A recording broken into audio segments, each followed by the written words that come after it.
I felt like, we were getting better there for a while, trying to learn some things by ourselves, and then we ran, about 6 of us together and figured out that some of that stuff wasn't working, so we needed to work in maybe some other directions. And I think definitely once the sun goes down, that's more the kind of the surface and the track that we'll have, on Saturday night when we race here. So it's, I think it's a good test. Glad we're back today. We need 2 days for sure, just to keep getting better and try to be prepared when we come back.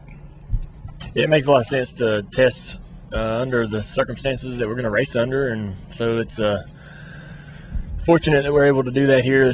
This test in Richmond, and I'm sure other tracks are willing to work with you whenever they get the opportunity, and it makes sense for them to do it. But it's definitely nice to be able to get some track time, around when you're going to be running.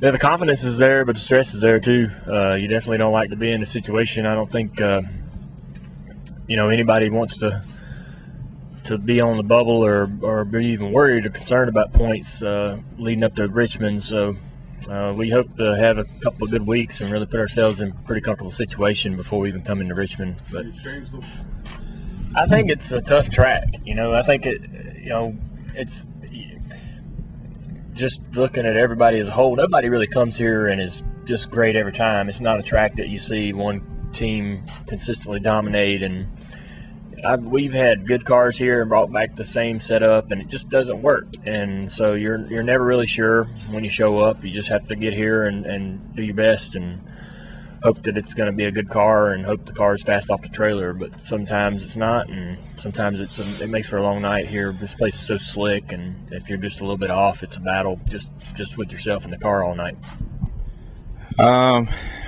I still feel like it always kind of throws you don't know exactly what to expect. Things that you need to work on and places you need to be good.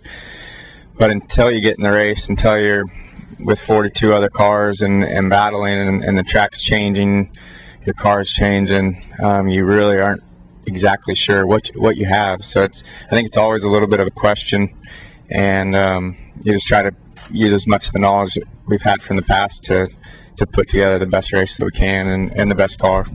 Yeah, testing to me never guarantees an advantage, and the track's going to be completely different when we come back here to race, and the weather and temperature and everything else change. So there's just too many things that are dynamic and changing all the time to really create an advantage for us. But we are here trying to learn and trying to find, I don't think we've been running very good just as a team, the 88 team, the last several trips here. So we're definitely trying to take advantage of the opportunity. Well, I think that, there is a lot with the chase. So winning that race that night is, it's a really big deal, and then it's all about the chase right after that. And but as a team, if you can win it and you're in that chase, I feel like the momentum and the confidence that it brings right before the chase starts is really good, and I think that can really go a long ways once the chase starts.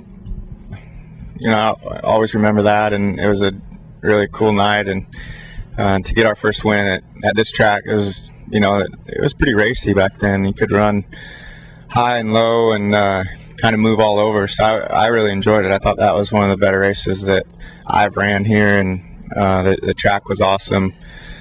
We had a great battle with Tony, so it was fun. That was something you don't forget, and we haven't been able to win since. We ran top 3 a few times, but we need to work on it. I'd like to get in victory lane here again.